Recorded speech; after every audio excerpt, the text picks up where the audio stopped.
इस audio clip में हम बात करने जा रहे हैं यूनिट 5 के chapter number 17 breathing and exchange of gases के बारे में। Chapter 17 breathing and exchange of gases. चलिए शुरू करते हैं। जैसा हम जानते हैं कि प्रत्येक ऑर्गेनिज्म को काम करने के लिए एनर्जी की आवश्यकता होती है। ऑर्गेनिज्म इस एनर्जी को न्यूट्रिएंट मॉलिक्यूल के इनडायरेक्ट ब्रेकडाउन से प्राप्त करते हैं, जिसके लिए ऑक्सीजन की आवश्यकता पड़ती है और साथ ही साथ हार्मफुल CO2 बनती है। इसलिए यह स्पष्ट है कि सेल को लगातार ऑक्सीजन देनी पड़ती है और सेल में बनी CO2 को बाहर निकालना पड़ता है। The process of exchange of O2 from the atmosphere with CO2 produced by the cell is called breathing, commonly known as respiration. सबसे पहले हम बात करने जा रहे हैं हेडिंग 17.1 रेस्पिरेटरी ऑर्गन्स के बारे में। रेस्पिरेटरी ऑर्गन्स ब्रीदिंग की मैकेनिज्म अलग अलग ग्रुप को एनिमल के लिए अलग अलग होती है और यह मेनली उन एनिमल के habitat and level of organisation पर डिपेंड करती है। लोअर इनवर्टिब्रेट जैसे स्पॉन्जी, सीलेंटेटा, फ्लैटबॉम एसेक्ट्रा में होल बॉडी सरफेस के द्वारा O2 एंड CO2 का एक्सचेंज सिंपल डिफ्यूजन के द्वारा होता है। एटमॉस्फेरिक एयर को ट्रांसपोर्ट करने के लिए अर्थवॉर्म अपनी मोइस्ट क्यूटिकल का तथा इंसेक्ट ट्रैकियल ट्यूब्स का यूज़ करते हैं। Mostly aquatic Arthropoda and Mollusca special vascular structure gills का प्रयोग करते हैं, जबकि टेरेस्ट्रियल एनिमल गैसियस एक्सचेंज के लिए लंग्स वेस्कुलर बैग का प्रयोग करते हैं। वर्टिब्रेट में फिशेस गिल्स का यूज़ करती हैं, जबकि रेप्टाइल, बर्ड, मामल्स लंग्स के माध्यम से रेस्पिरेशन करते हैं। एम्फीबियंस में फ्रॉग अपनी मॉइस्ट स्किन के माध्यम से भी रेस्पिरेशन कर सकता है। मामल्स में वेल डेवलप्ड रेस्पिरेटरी सिस्टम पाया जाता है। अभी हम बात करने जा रहे हैं हेडिंग 17.1.1 ह्यूमन रेस्पिरेटरी सिस्टम के बारे में। ह्यूमन रेस्पिरेटरी सिस्टम ह्यूमन के पास एक पेयर एक्सटर्नल नॉस्ट्रिल होते हैं। जो एक्सटर्नल नॉस्ट्रिल अपर लिप पर बाहर की ओर खुलते हैं। इसके आगे नाजल चैम्बर होता है। नाजल चैम्बर फेरिंग्स में खुलता है। फेरिंग्स फूड एंड एयर के लिए कॉमन पैसेज का काम करता है। फेरिंग्स लैरिंग्स रीजन के द्वारा ट्रैकिया में खुलता है। लैरिंग्स एक कार्टिलेजिनस बॉक्स है। लैरिंग्स साउंड को प्रोड्यूस करने में सहायक होता है, इसलिए लैरिंग्स को साउंड बॉक्स कहते हैं।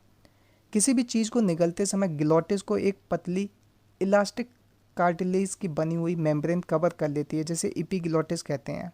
एपिग्लोटिस भोजन को लैरिंग्स में जाने से रोकती है। ट्रैकिया एक सीधी ट्यूब है। ट्रैकिया थोरेसिक कैविटी के मध्य तक सीधी आती है और फिर फिफ्थ थोरेसिक वर्टिब्री के लेवल पर right and left primary bronchi में डिवाइड हो जाती है। ब्रोंकस में बार बार डिवीजन होने से secondary bronchi, tertiary bronchi and bronchioles बनते हैं। ब्रोंक्यूल्स अंत में बहुत ही पतले टर्मिनल ब्रोंक्यूल्स में समाप्त हो जाते हैं। Trachea primary, secondary, tertiary bronchi and initial bronchiole को सपोर्ट करने के लिए इनमें इनकम्प्लीट कार्टिलेजिनस रिंग होती हैं। प्रत्येक टर्मिनल ब्रोंक्यूल्स से कई सारे पतले इरेगुलर बॉल्ड वेस्कुलर बैग जैसी स्ट्रक्चर निकलती हैं, जिसे एल्वियोलाई कहते हैं। ब्रोंकाई, ब्रोंक्यूल्स एंड एल्वियोलाई का ब्रांचिंग नेटवर्क ही लंग्स बनाता है। हमारे दो लंग्स होते हैं जो एक डबल लेयर्ड प्लूरल मेम्ब्रेन से घिरे रहते हैं और इनके बीच में प्लूरल फ्लूइड होता है। प्लूरल फ्लूइड लंग सरफेस में फ्रिक्शन को कम करता है। आउटर प्लूरल मेम्ब्रेन का कांटेक्ट थोरेसिक लाइनिंग से, जबकि इनर प्लूरल मेम्ब्रेन का कांटेक्ट लंग सरफेस से होता है। कंडक्टिंग पार्ट रेस्पिरेटरी सिस्टम का वह पार्ट है जो एक्सटर्नल नॉस्ट्रिल से शुरू होकर टर्मिनल ब्रोंक्यूल्स तक जाता है। रेस्पिरेटरी और exchange part alveoli and alveoli की डक्ट से मिलकर बना होता है। कंडक्टिंग पार्ट एटमॉस्फेरिक एयर को एल्वियोलाई तक ट्रांसपोर्ट करता है और एयर में मौजूद फॉरेन पार्टिकल को साफ कर एयर को ह्यूमिड करता है तथा बॉडी टेम्परेचर को बराबर लाता है। ब्लड एंड एटमॉस्फेरिक एयर के बीच O2 एंड CO2 का एक्चुअल डिफ्यूजन एक्सचेंज पार्ट में होता है। थोरेसिक चैम्बर एक एनाटॉमिकली एयर टाइट चैम्बर होता है, जिसे में लंग्स प्रेजेंट होता है। थोरेसिक चैम्बर को बनाने के लिए डॉर्सल में वर्टिब्रल कॉलम, वर्टरल में स्टर्नम, लेटरल साइड्स में रेबोतियाँ एंड लोअर साइड में डोम शेप्ड स्ट्रक्चर डाइफर्म होता है। थोरेक्स में लंग्स की एनाटॉमिकल पोजीशन ऐसी होती है, थोरेसिक कैविटी के वॉल्यूम में कोई भी चेंज होता है तो इसका असर लंग्स पल्मोनरी कैविटी पर पड़ता है। ब्रीदिंग के लिए यह अरेंजमेंट बहुत ज़रूरी होता है, क्योंकि हम डायरेक्टली पल्मोनरी वॉल्यूम को चेंज नहीं कर सकते। रेस्पिरेशन में इन्वॉल्व होने वाले स्टेप इस प्रकार होते हैं। फर्स्ट, ब्रीदिंग या पल्मोनरी वेंटिलेशन, जिसमें एटमॉस्फेरिक एयर अंदर खींची जाती है एंड CO2 युक्त एल्वियोलर एयर बाहर निकाली जाती है। सेकेंड, एल्वियोलर मेम्ब्रेन के इधर उधर गैसेस O2 प्लस CO2 का डिफ्यूजन।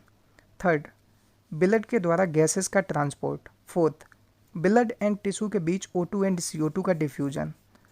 फिफ्थ, कैटाबॉलिक रिएक्शन के लिए सेल O2 को यूज़ कर CO2 को रिलीज करती हैं, सेलुलर रेस्पिरेशन, जो चैप्टर 14 में दिखाया गया है। अभी हम बात करने जा रहे हैं हेडिंग 17.2 मैकेनिज्म ऑफ ब्रीदिंग के बारे में। Mechanism of breathing. ब्रीदिंग में दो स्टेप्स होते हैं, इंस्पायरेशन एंड एक्सपायरेशन। इंस्पायरेशन में एटमॉस्फेरिक एयर अंदर ली जाती है, वहीं एक्सपायरेशन में एल्वियोलर एयर बाहर निकाली जाती है। लंग्स में एयर का अंदर बाहर होना एटमॉस्फेयर एंड लंग्स के बीच प्रेशर ग्रेडियंट की वजह से होता है। इंस्पायरेशन के दौरान लंग्स के अंदर का pressure intra pulmonary pressure atmospheric pressure से कम होता है। इसका मतलब लंग्स में एटमॉस्फेरिक प्रेशर की तुलना में नेगेटिव प्रेशर होता है। एक्सपायरेशन के दौरान intra pulmonary pressure atmospheric pressure से ज़्यादा होता है। प्रेशर ग्रेडियंट को बनाने के लिए डायफ्राम रिब्स के बीच एक्सटर्नल इंटरनल इंटरकोस्टल मसल सहायक होती हैं। इंस्पायरेशन की शुरुआत डायफ्राम के कॉन्ट्रैक्शन से होती है, जो थोरेसिक चैम्बर के वॉल्यूम को एंटीरियो पोस्टीरियर एक्सिस में बढ़ा देता है। एक्सटर्नल इंटरकोस्टल मसल में कॉन्ट्रैक्शन होने से रिब्स एंड स्टर्नम ऊपर उठ जाती हैं, जिससे थोरेसिक चैम्बर का वॉल्यूम डोर्सोवेंट्रल एक्सिस में बढ़ जाता है। थोरेसिक वॉल्यूम में जितनी ओवरऑल ग्रोथ होती है, ठीक उतनी ही ग्रोथ पल्मोनरी वॉल्यूम में भी होती है। पल्मोनरी वॉल्यूम में वृद्धि होने की वजह से intra pulmonary pressure atmospheric pressure से कम हो जाती है, जो बाहरी एयर को लंग्स में मूव करने के लिए फोर्स करता है।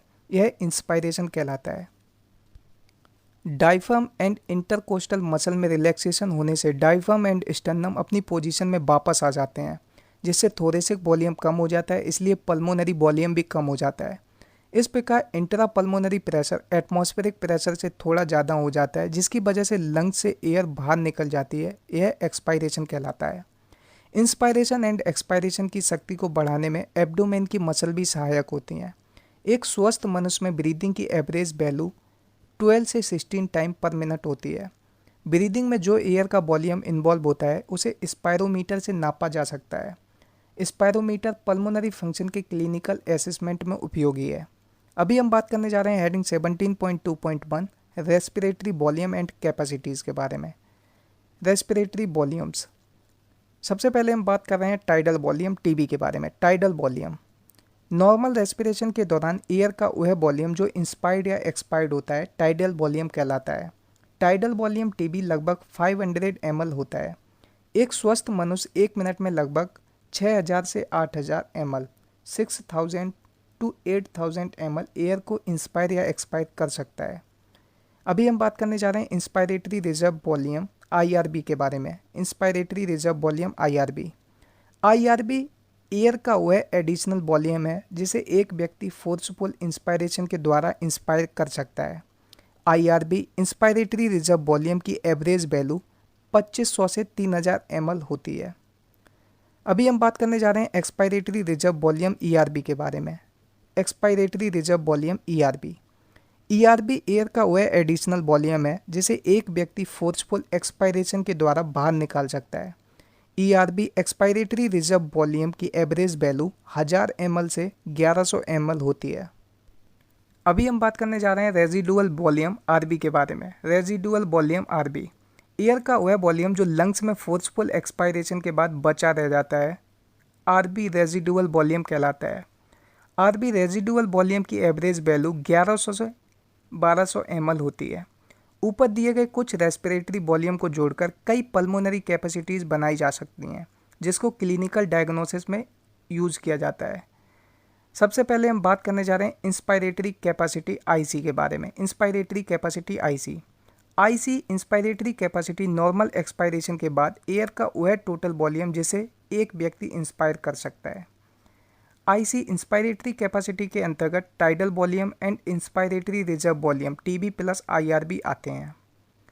Expiratory capacity EC expiratory capacity EC normal inspiration के बाद एयर का वह वॉल्यूम जिसे एक व्यक्ति एक्सपायर कर सकता है। एक्सपायरेटरी कैपेसिटी EC के अंतर्गत tidal volume and expiratory reserve volume TB plus ERB आते हैं। Functional residual capacity FRC air का वह वॉल्यूम जो नॉर्मल एक्सपायरेशन के बाद भी लंग्स में बचा रह जाता है, FRC कहलाता है। FRC में ERB प्लस RB आते हैं। Vital capacity BC vital capacity air का वह मैक्सिमम वॉल्यूम जिसे एक व्यक्ति फोर्सफुल एक्सपायरेशन के बाद अंदर की तरफ ले सकता है, अथवा एयर का वह मैक्सिमम वॉल्यूम जिसे एक व्यक्ति फोर्सफुल इंस्पायरेशन के बाद बाहर की तरफ निकाल सकता है। BC वाइटल कैपेसिटी के अंतर्गत ERB plus TB plus IRB आते हैं। टोटल लंग कैपेसिटी एयर का वह टोटल वॉल्यूम जो फोर्सफुल इंस्पायरेशन के बाद लंग्स में पाया जाता है, TLC टोटल लंग कैपेसिटी कहलाता है। टोटल लंग कैपेसिटी के अंतर्गत RB, ERB, TB and IRB आते हैं और vital capacity plus residual volume आते हैं। अभी हम बात करने जा रहे हैं हेडिंग 17.3 एक्सचेंज ऑफ गैसेस के बारे में। एक्सचेंज ऑफ गैसेस के एक्सचेंज की मेन जगह एल्वियोलाई होती है। गैसेस का एक्सचेंज ब्लड एंड टिश्यू के बीच भी होता है। इन जगहों में O2 एंड CO2 का एक्सचेंज सिंपल डिफ्यूजन के द्वारा होता है। यह मेनली प्रेशर कॉन्सेंट्रेशन ग्रेडियंट पर बेस्ड होता है। रेट ऑफ डिफ्यूजन को प्रभावित करने वाले इंपॉर्टेंट फैक्टर इस प्रकार हैं। Number 1 solubility of gases, number 2 diffusion में यूज होने वाली मेम्ब्रेन की थिकनेस। गैसेस के मिक्सचर में एक गैस की वजह से जो प्रेशर होता है उसे पार्शियल प्रेशर कहते हैं। इसे ऑक्सीजन के लिए PO2 एंड कार्बन डाइऑक्साइड के लिए PCO2 से रिप्रेजेंट करते हैं। एटमॉस्फेरिक एयर में इन दोनों गैसेस का पार्शियल प्रेशर एंड इनकी दोनों डिफ्यूजन साइट में पार्शियल प्रेशर को टेबल 17.1 एंड फिगर 17.3 में दिखाया गया है। टेबल में जो भी डेटा दिया गया है वह ऑक्सीजन को एल्वियोलाई से ब्लड एंड ब्लड से टिश्यू की तरफ तक कॉन्सेंट्रेशन ग्रेडियंट को साफ साफ दिखाता है। Table 17.1 partial pressure in mmHg of oxygen and CO2 at different part involved in diffusion in comparison to those in atmosphere. Atmospheric air में O2 होता है 159 एंड CO2 होता है 0.3। एल्वियोलाई में O2 होता है 104 एंड CO2 होता है 40। डीऑक्सीजनेटेड ब्लड में O2 होता है 40 एंड CO2 होता है 45। ऑक्सीजनेटेड ब्लड में O2 होता है 95 एंड CO2 होता है 40। टिश्यू में O2 होता है 40 एंड CO2 होता है 45। ठीक इसी तरह CO2 का भी ग्रेडियंट होता है लेकिन अपोजिट डायरेक्शन में, मतलब टिश्यू से ब्लड एंड ब्लड से एल्वियोलाई तक। CO2 की सॉल्युबिलिटी ऑक्सीजन की तुलना में 20 से 25 गुना ज़्यादा होती है, इसलिए CO2 का डिफ्यूजन ऑक्सीजन की तुलना में बहुत अधिक हो सकता है। डिफ्यूजन मेम्ब्रेन में मेनली 3 लेयर होती हैं जिनके नाम हैं एल्वियोलाई की thin squamous epithelium, alveolar capillaries की एंडोथेलियम एंड इन दोनों के बीच में पाई जाने वाली बेसमेंट मेम्ब्रेन। इनकी टोटल थिकनेस 1 मिलीमीटर से भी कम होती है। हमारी बॉडी की ये सभी फैक्टर O2 को एल्वियोलाई से टिश्यू एंड CO2 को टिश्यू से एल्वियोलाई तक ले जाने में सहायक होते हैं। अभी हम बात करने जा रहे हैं हेडिंग 17.4 ट्रांसपोर्ट ऑफ गैसेस के बारे में। Transport of gases O2 and CO2 के ट्रांसपोर्टेशन के लिए ब्लड एक मीडियम की तरह काम करता है। 97% ऑक्सीजन ब्लड में RBC के द्वारा ट्रांसपोर्ट होती है, बाकी बची हुई 3% ऑक्सीजन प्लाज्मा में डिसॉल्व स्टेट में ट्रांसपोर्ट होती है। 20 से 25% CO2 RBC के द्वारा ट्रांसपोर्ट होती है। इसका बचा हुआ 70% बाइकार्बोनेट के रूप में तथा लगभग 7% डिसॉल्व स्टेट में ट्रांसपोर्ट होती है। अभी हम बात करने जा रहे हैं हेडिंग 17.4.1 ट्रांसपोर्ट ऑफ ऑक्सीजन के बारे में। Transport of oxygen haemoglobin RBC के अंदर पाया जाने वाला एक लाल रंग का आयरन कंटेनिंग पिगमेंट है। ऑक्सीजन हीमोग्लोबिन से रिवर्सिबल मैनर में जोड़कर ऑक्सी हीमोग्लोबिन बनाता है। प्रत्येक हीमोग्लोबिन मॉलिक्यूल ऑक्सीजन के मैक्सिमम 4 मॉलिक्यूल को कैरी कर सकता है। ऑक्सीजन का हीमोग्लोबिन के साथ जुड़ना मेनली ऑक्सीजन के पार्शियल प्रेशर पर निर्भर करता है।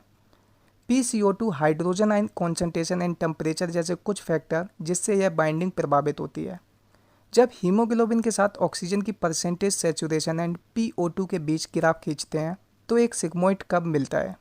इस सिग्मोइड कर्व को ऑक्सीजन डिसोसिएशन कर्व कहते हैं। इसका यूज हम उन फैक्टर की स्टडी करने के लिए करते हैं जो ऑक्सीजन को हीमोग्लोबिन के साथ जुड़ने में प्रभाव डालते हैं, जैसे PCO2, H ion concentration etcetera. Alveoli में PO2 हाई होती है and PCO2 H+ concentration and temperature low होता है। ये सभी फैक्टर ऑक्सीजन को हीमोग्लोबिन से जोड़कर ऑक्सी हीमोग्लोबिन बनाने में सहायक होते हैं। टिश्यू में PO2 low and PCO2 plus H positive व टेम्परेचर हाई होते हैं। ये सभी फैक्टर ऑक्सी हीमोग्लोबिन से O2 को अलग करने में सहायक होते हैं। लंग्स सरफेस पर ऑक्सीजन हीमोग्लोबिन से जुड़कर एंड टिश्यू साइड में अलग हो जाती है। नॉर्मल फिजियोलॉजिकल कंडीशन के अंतर्गत प्रत्येक 100 ml ऑक्सीजनेटेड ब्लड लगभग 5 ml O2 ऑक्सीजन को देता है। अभी हम बात करने जा रहे हैं heading 17.4.2 transport of carbon dioxide के बारे में, transport of CO2। About 20 to 25% CO2 haemoglobin से बाइंड होकर कार्बामिनो हीमोग्लोबिन के रूप में ट्रांसपोर्ट होती है। यह बाइंडिंग PCO2 से संबंधित है। PO2 वह मेन फैक्टर है जो इस बाइंडिंग पर प्रभाव डालता है। जब PCO2 ज़्यादा एंड PO2 कम होता है जैसा टिश्यू में, तब CO2 हीमोग्लोबिन से जुड़ती है। जब PCO2 कम PO2 ज़्यादा होता है जैसा एल्वियोलाई में, तब कार्बामिनो हीमोग्लोबिन से CO2 का डिसोसिएशन होता है। इसका मतलब टिश्यू में जो CO2 हीमोग्लोबिन से जुड़ती है वह एल्वियोलाई में दे दी जाती है। RBC में कार्बोनिक एनहाइड्रेज एंजाइम की कॉन्सेंट्रेशन काफ़ी ज़्यादा होती है और इसकी कुछ मात्रा प्लाज्मा में भी होती है। यह एंजाइम इस रिएक्शन को दोनों डायरेक्शन में सहज बनाता है। CO2 plus H2O carbonic anhydrase की प्रेजेंस में H2CO3 बनाता है एंड H2CO3 कार्बोनिक एनहाइड्रेज की प्रेजेंस में HCO3 negative plus H positive बनाता है। टिश्यू की तरफ कैटाबॉलिज्म होने की वजह से CO2 का पार्शियल प्रेशर ज़्यादा होता है। वहाँ CO2 ब्लड में चली जाती है and HCO3 negative and H positive बनाती है। एल्वियोलाई की तरफ जहाँ PCO2 कम होती है तो रिएक्शन अपोजिट डायरेक्शन में होने लगती है एंड CO2 तथा H2O बनते हैं। इस प्रकार जो CO2 टिश्यू की तरफ बाइकार्बोनेट के रूप में जुड़कर एल्वियोलाई की तरफ ट्रांसपोर्ट होकर CO2 के रूप में बाहर रिलीज कर दी जाती है। प्रत्येक डीऑक्सीजनेटेड ब्लड का 100 ml लगभग 4 ml CO2 एल्वियोलाई को दे देता है। अभी हम बात करने जा रहे हैं हेडिंग 17.5 रेगुलेशन ऑफ रेस्पिरेशन के बारे में, regulation of respiration. Body tissue की आवश्यकता के अनुसार मनुष्य के अंदर रेस्पिरेटरी रिदम को मेंटेन एंड मॉडरेट करने की अद्भुत क्षमता होती है। यह न्यूरल सिस्टम के द्वारा होता है। ब्रेन के मेडुला रीजन में रेस्पिरेटरी रिदम सेंटर होता है। रेस्पिरेशन के रेगुलेशन में प्राइमरी रोल इसी का होता है। एक दूसरा सेंटर जो ब्रेन के पॉन्स रीजन में होता है उसे नीमोटैक्सिक सेंटर कहते हैं। Pneumotaxic centre respiratory rhythm centre को मॉडरेट करता है। नीमोटैक्सिक सेंटर से जो सिग्नल आते हैं वह इंस्पायरेशन के ड्यूरेशन को कम करके रेस्पिरेटरी रेट को चेंज कर देते हैं। रिदम सेंटर के बगल में एक कीमोसेंसिटिव एरिया होता है। जो chemosensitive area CO2 and hydrogen ion के लिए कुछ ज़्यादा ही सेंसिटिव होता है। हाइड्रोजन आयन एंड CO2 में वृद्धि होने की वजह से ये सेंटर एक्टिवेट होकर रिदम सेंटर को यह सिग्नल भेजता है कि वह रेस्पिरेटरी प्रोसेस में कुछ ऐसा एडजस्टमेंट करे जिससे ये सबस्टेंस बाहर निकाले जा सके। Aortic arch and carotid artery से जुड़े रिसेप्टर भी CO2 and H plus concentration में बदलाव को पहचान लेते हैं और वह भी रिदम सेंटर को सिग्नल भेजते हैं जिससे कि वह इसके उपचार के लिए एक्शन ले। रेस्पिरेटरी रिदम के रेगुलेशन में O2 का कुछ खास रोल नहीं होता है। अभी हम बात करने जा रहे हैं डिसऑर्डर ऑफ रेस्पिरेटरी सिस्टम के बारे में, रेस्पिरेटरी सिस्टम के डिसऑर्डर। सबसे पहले हम बात करेंगे अस्थमा के बारे में। अस्थमा में सांस लेने में परेशानी होती है और सांस लेने में घरघराहट, भीजिंग की आवाज़ आती है। अस्थमा ब्रोंकाई एंड ब्रोंक्यूल्स में इन्फ्लामेशन, सूजन आने की वजह से होता है। इम्फाइसमा बीमारी क्रोनिक धीरे धीरे होती है। इम्फाइसमा में एल्वोलर वॉल नष्ट हो जाती है जिससे रेस्पिरेटरी सरफेस कम हो जाती है। इम्फाइसमा का मेन कारण सिगरेट स्मोकिंग है। अभी हम बात करने जा रहे हैं ऑक्यूपेशनल रेस्पिरेटरी डिसीज़ के बारे में। ऑक्यूपेशनल रेस्पिरेटरी डिसीज़ कुछ इंडस्ट्रीज जिनमें मुख्य रूप से ग्राइंडिंग या स्टोन ब्रेकिंग होती है, इससे इतनी ज़्यादा धूल होती है कि हमारी बॉडी की डिफेंस मैकेनिज्म इस स्थिति से पूरी तरह उबर नहीं पाती। इन जगहों पर काफ़ी लंबे समय तक काम करने की वजह से inflammation of fibrosis, fibrous tissue में तीव्र वृद्धि हो जाती है और इस वजह से लंग्स का गंभीर नुकसान हो जाता है। इन इंडस्ट्रीज़ में काम करने वाले वर्कर को प्रोटेक्टिव मास्क पहनने चाहिए। आसान भाषा में बायोलॉजी के इस ऑडियो क्लिप को सुनने के लिए, चैनल को सब्सक्राइब करने और करवाने के लिए आप सबका बहुत बहुत धन्यवाद।